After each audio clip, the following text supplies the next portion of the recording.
लगभग एक वर्ष हुए है भारतीय जनता पार्टी और हमारे मुख्यमंत्री शिवराज सिंह चौहान को कार्यभार संभालते हुए, और जैसे ही कार्यभार संभाला लगभग उसी वक्त से पूरे मध्य प्रदेश में, पूरे हिंदुस्तान में जब कोरोना काल चालू हुआ तो पूरा लॉकडाउन देश में लग चुका था और उसका प्रभाव शायद आज भी पूरे प्रदेशों में और सभी जिलों में लगभग पड़ रहा है। जैसा कि लॉकडाउन लगने के बाद भी जो हमारी मध्य प्रदेश की गवर्नमेंट, जो हमारे प्रदेश के मुख्यमंत्री शिवराज सिंह जी चौहान, जिन्होंने हर क्षेत्र में हमें अग्रिम पंक्ति में रखा है। जैसा आप सब जानते हो, जो विगत 15 महीने जब कांग्रेस की गवर्नमेंट थी, बहुत सी योजनाओं के बारे में शायद हमारे हितग्राही उन योजनाओं के नाम ही भूल गए थे। एक ही उद्योग धंधा चलता था, वो उद्योग धंधा सबसे बड़ा था ट्रांसपोर्ट, और ट्रांसपोर्ट की कोई नीति नहीं, कोई नियम नहीं था। आज अगर हम ग्रामीण क्षेत्र में किसी कर्मचारी के बारे में, चाहे वो शिक्षक के बारे में बात करें या कृषि विभाग के बारे में बात करें या PWD के बारे में, किसी भी विभाग के बारे में हम बात करें, मेरे ख्याल से इन 15 महीने में लगभग जो हमारा क्षेत्र है तो हुआ, जिससे वो संस्थाएं भी आर्थिक रूप से सक्षम हुई। कई संस्थाएं बिल्कुल गर्त में चली जा रही थी, जिनके पास कोई आय के स्रोत नहीं थे, उन संस्थाओं को भी आर्थिक रूप से फायदा इस कमीशन के कारण प्राप्त हुआ, क्योंकि उन्होंने गेहूँ खरीदा तो उनको शासन से कमीशन मिला और उस कमीशन के कारण हमारी संस्थाएं मजबूत हुई। हम पहले देखते थे पूर्णा मार्केटिंग की आर्थिक स्थिति क्या रहती थी, वहाँ पे तनख्वाह देने को पैसे नहीं रहते थे। जब से मध्य प्रदेश सरकार ने वहाँ पे विपणन संघ में गेहूँ की खरीदी, चने की खरीदी, ज्वार की खरीदी चालू की, तब से मैं समझता हूँ कि वहाँ की आर्थिक स्थिति सुधर गई है। तो मैं इसलिए उदाहरण दिया कि हमारे सामने की संस्थाएँ हैं, तो ऐसी प्रदेशों में हजारों संस्थाएँ ऐसी हैं जिनको इस नीति से फ़ायदा हुआ।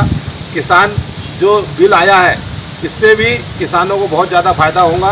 हम परतोड़ा जाते थे पहले तो हमको एक बोरे का भाड़ा 100 रुपये लगता था, लेकिन आज किसान डायरेक्ट अपने घर से ट्रैक्टर में भरता है और 20 रुपये 25 रुपये में परतोड़ा पहुंच जाता है। उसको कोई रोकने टोकने वाला नहीं, उस पर कोई टन का भी प्रतिबंध नहीं है कि इतने टन ही माल होना चाहिए। तो आज किसान सीधे डायरेक्ट पहुँच रहा है। ये फायदा कैसे हुआ? किसान बिल से हुआ।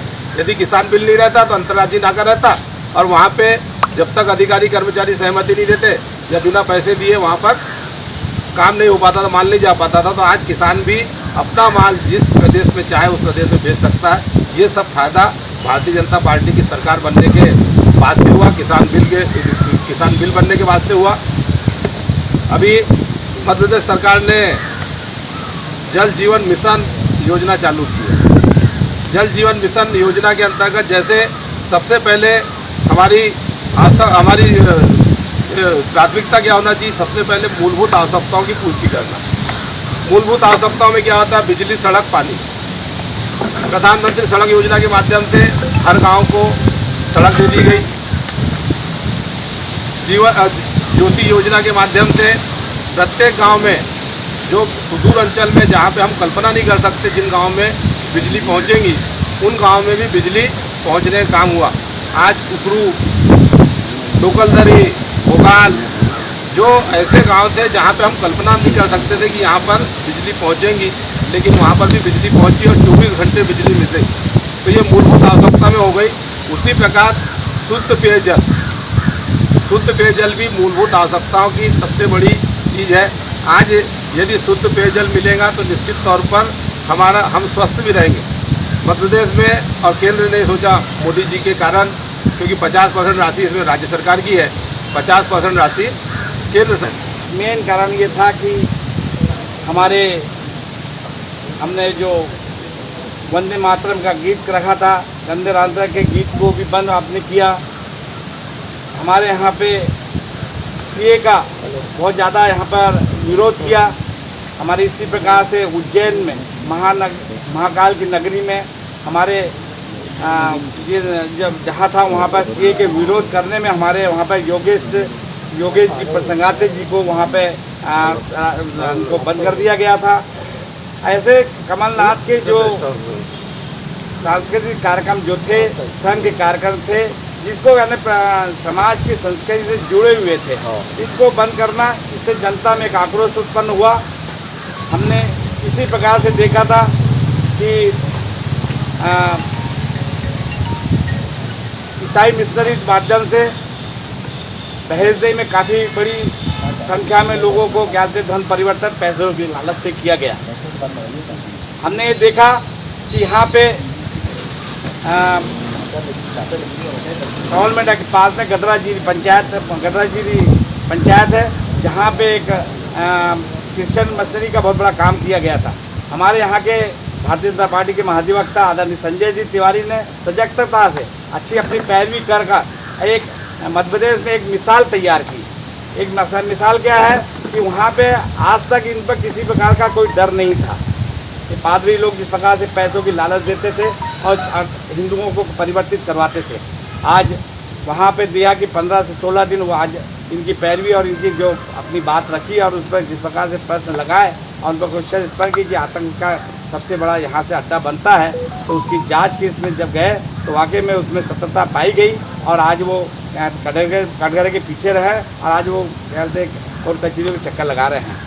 मैंने इसी प्रकार से देश भर में भारतीय जनता पार्टी के कार्यकर्ताओं को काफ़ी तंग किया गया। यहाँ पे लॉकडाउन लगा हुआ था और इसी बीच में हमारे कहते सरकार का नया कार्यभार हमारे शिवराज सिंह ने संभाला, परंतु आप लोगों ने देखा जिस प्रकार से कोरोना को शिवराज सिंह ने एक नियंत्रण किया आदरणीय मोदी जी के नेतृत्व में, और इसी प्रकार से वैक्सीन और जो आज यहाँ चल रही है ये बीमारी जो है बहुत बड़ी महामारी है। आज हमको इसमें सजगता रहना है। ये पुनः दूसरी चरण इसका स्टार्ट हो गया है, इसमें बहुत ज़्यादा संभल के रहना है। इसमें हमें सबसे ज़रूरी है कि हम हर प्रकार लॉकडाउन करते रहेंगे, आर्थिक स्थिति हमारी बहुत ज़्यादा कमजोर भी होंगी। एमपी की नब्ज, एमपी का हाल, मध्य प्रदेश की हर खबर एमपी न्यूज टीवी के साथ। लगातार खबरों के लिए सब्सक्राइब करें हमारा YouTube channel MP news TV. Latest updates के लिए बेल आइकन दबाना जरा भी न भूलें।